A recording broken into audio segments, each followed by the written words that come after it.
नमस्कारम। आज हम पुनः 14वां श्लोक 8वें अध्याय का 14वां श्लोक सुनने का प्रयास करते हैं। यह वह श्लोक है जो मन को संतुष्टि प्रदान करता है। महाबलान पश्य महानुभावान, अर्थ क्या है? अच्छा, धन धान्य से परिपूर्ण पृथ्वी का शासन करके अंत में समस्त राज्य और विपुल भोगों को यहीं छोड़कर यमराज के वश में गए हुए बड़े बड़े बलवान एवं महानुभाव राजाओं की ओर दृष्टि डालिए। ऐसा क्यों कह रहे हैं? ये धृतराष्ट्र इसलिए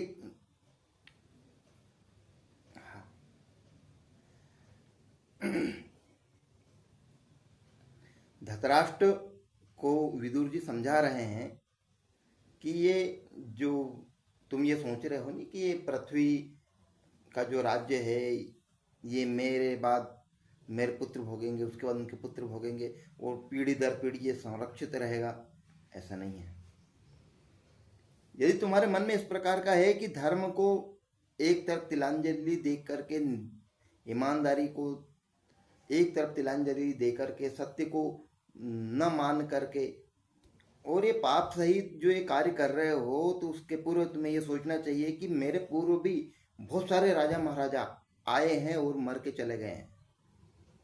उनका भी वो भी एक तिल मात्र भी यहाँ से ले जा नहीं सके हैं। जिस व्यक्ति के प्रारब्ध में जितना भोग रहता है उतना भोग को भोगता है और फिर चला जाता है।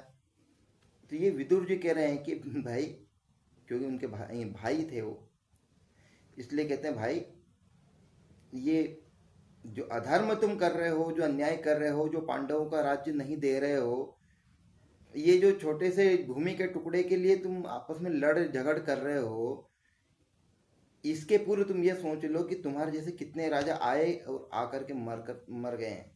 इस पृथ्वी पर ऐसे ऐसे राजा आकर मर गए हैं जो धन धान्य आदि से परिपूर्ण था, जिनका राज्य, जो अखिल चक्रवर्ती सम्राट थे, ऐसे महापुरुष राजा भी इस धरती से मरकर चले गए हैं। परंतु वो इसलिए उनको याद किया जाता है क्योंकि वो धर्म के पक्ष में थे, और कुछ धर्म के पक्ष में नहीं थे, उनका हम नाम भी नहीं जानते हैं। इसलिए तुम अन्याय मत करो। ये जो अन्याय जो होता है, अन्याय जो थोड़ी देर का सुख देता है वो थोड़ी देर का होता है, परंतु थोड़ी देर मन को समझा करके यदि तुम थोड़ा न्याय और सत्य के पक्ष में रहोगे तो तुम्हें अधिक लाभ होगा, तुम परमार्थिक लाभ भी होगा, तुम्हें स्पिरिचुअल लाभ भी होगा। ऐसा फिर और आगे कहते हैं कि मृतम पुत्रम दुख पृष्ठम मनुष्या, अर्थात राजन, जिसको बड़े बड़े कष्ट से पाला पोसा था, जो तुम्हारे पुत्र लोग है, जो तुम्हारे सोसो पुत्र है, इनको बहुत ही कष्ट से पाला पोसा था, वह पुत्र जब मर जाता है, वह पुत्र भी जब मर जाता है तो मनुष्य उसको उठाकर तुरंत अपने घर से बाहर निकाल देता है, और पहले तो उसके लिए बाल छितराए जाते हैं, बाल कटवाए जाते हैं, और रो रो करके विलाप करके फिर साधारण काठ की भांति उसे जलती चिता में झोंक देते हैं। तो ये जो तुम्हें जो ऐसा है नहीं कि ये मेरे पुत्र है और ये राज्य का बड़ा सुख है, तो ये बात ध्यान में रखो कि इसमें जो धर्म नाम की चीज है, धर्म, वो धर्म नाम की चीज यदि निकल जाती है, वो धर्म नाम की चीज यदि नष्ट हो जाती है, तो फिर ये राज्य कोई काम करने फिर आग लगा दी जाती है इसमें। मनुष्य के अंदर भी एक, जिसको हम आत्मा बोलते हैं, कुछ लोग परमात्मा का अंश बोलते हैं, कुछ लोग देही बोलते हैं, तो वो निकलने के बाद में व्यक्ति उस मृत शरीर को, वो चाहे अपने पुत्र का ही हो, चाहे उसको कितने लाड़ प्यार से पाला हो, चाहे कितनी कष्ट भोग करके उसको पाला हो, कितनी सेवा करने वाला हो, चाहे वो इकलौती औलाद हो, तो भी उसको घर से निकाल करके लकड़ी में जला दिया जाता है।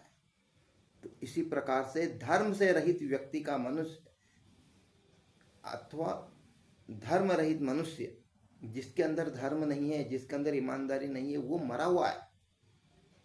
ऐसा कह रहे हैं विदुर जी धृतराष्ट्र को, इतनी साफ स्पष्ट कह रहे हैं, बोले तुमने बार बार अन्याय किया है, जिस राज्य गद्दी के आधे राज गद्दी के अधिकारी थे युधिष्ठिर, तुमने उस युधिष्ठिर को जंगल में भेज दिया, उसको धोखा दे करके जबरदस्ती जुए में लत में पाड़ करके तुमने उस ईमानदार व्यक्ति को जंगल में भेज दिया, और अब तुम इकलौता इस राज्य का हड़प करना चाहते हो।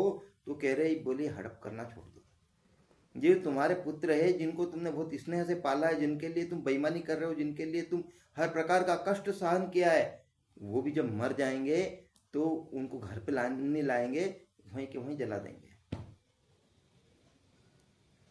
तो ये मतलब एक प्रकार से स्पष्ट रूप से कह रहे हैं जो तुम बेईमानी कर रहे हो, इस बेईमानी के कारण तुम्हारा जो सगे से सगा है वह भी तिलांजलि के प्राप्त हो जाएगा, वह भी तुमको छोड़ के चला जाएगा। ऐसा कहे अन्यो धनम प्रेतगतस्य भुंक्ते वयंसी याश्चाग्निश्च शरीर धातुन द्वाभ्यामयम सह गच्छन्त्य पुत्र पुण्येन पापेन च विष्टियमान।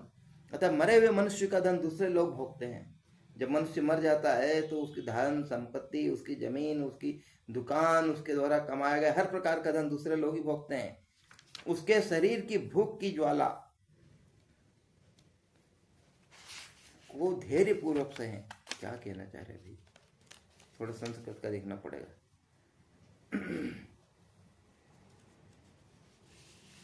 इसमें थोड़ा सा अर्थ में गड़बड़, इसलिए थोड़ी संस्कृत से इसका अर्थ करने का प्रयास करते। अन्यो धनम प्रेत गतस्य भुंक्ते, अर्थात जो प्रेत गण को प्राप्त हो गए, जो मर गए हैं, ऐसे मनुष्य का जो धन है वो दूसरे ही लोग भोगते हैं, उसको अन्य लोग ही उसका उपभोग करते हैं। जो तुम भले ईमानदारी से कमाओ चाहे बेईमानी से कमाओ, तुमने अधिक कमाया है, तुमने 7 पीढ़ी का कमाया है, बाकी उसको अन्य ही लोग लूट करके, जिनको हम देना नहीं चाहते, जिनका हम व्यवहार करना नहीं चाहते, ऐसे लोग भी उस धन को लूट कर ले जाते हैं। ऐसा अन्यो, अन्य अन्य अर्थात वो जिनको हम अन्य मानते, जिनको हम अपना नहीं मानते, वे लोग खा जाते हैं उस धन को। ऐसा कह रहे अन्यो धनम प्रेत गतस्य च, मरने के बाद प्रेत बन जाता है, व्यक्ति मर जाता है। प्रेत मतलब ये प्रेत कर्म ही करते हैं। हम जो 13 दिन का कर्म करते हैं, संस्कृत में उसको प्रेत कर्म ही कहा जाता है। तो प्रेत कर्म वाले दिन भी, मतलब 13वें के दिन भी, अन्य लोग जिनको तुम 2 रुपये देना नहीं चाहते हो, वो भी तुम्हारे धन को खा जाते हैं, वो नष्ट कर देते हैं, उस पर अधिकार जमा लेते हैं, या उसका उपयोग करने के लगते हैं। ऐसा अन्यो धनम प्रेतगतस्य भुंक्ते वयंसी यज्ञिश्च शरीर धातुन, और मरने के बाद में जो तुम्हारी धातुएं हैं, धातुएं बोले तो हमारे शरीर में अलग अलग प्रकार की धातु हैं, जिनमें से कुछ के नाम बताता हूँ। जैसे रक्त, रक्त मतलब खून, खून भी एक धातु है। संस्कृत में रक्त को भी धातु माना है। वीर्य वो भी एक धातु है। मांस वो भी एक धातु है। हड्डी के अंदर जो मज्जा भरा रहता है वो भी एक धातु है। तो ये जो धातु है, इनकी 7 प्रकार की धातु इस प्रकार बताई गई है संस्कृत में। तो यहाँ पर उन धातुओं की चर्चा है, यहाँ लोहे सोने चांदी की बात नहीं हो रही। यहाँ पे वो धातुओं को जो तुम्हारे शरीर को, जिनको मांस को बढ़ाने के लिए व्यक्ति इतना प्रयास करता है, खून बढ़ाने के लिए इतना प्रयास करता है, अपने बॉडी सोडी बढ़ाने के लिए इतना प्रयास करता है। तो ये वो कह रहे हैं, विदुर जी बोले तुम, क्योंकि जो धृतराष्ट्र है रोजाना खंबे से झूम करके वो पूरी शक्ति बढ़ाने का प्रयास कर रहे हैं, शरीर पूरे सफेद हो गए हैं, शरीर के सारे बाल सफेद हो गए हैं, इनके 100 पुत्र हैं, फिर भी शरीर में जबरदस्ती ताकत भरने का प्रयास कर रहे हैं। और हम सब ने ये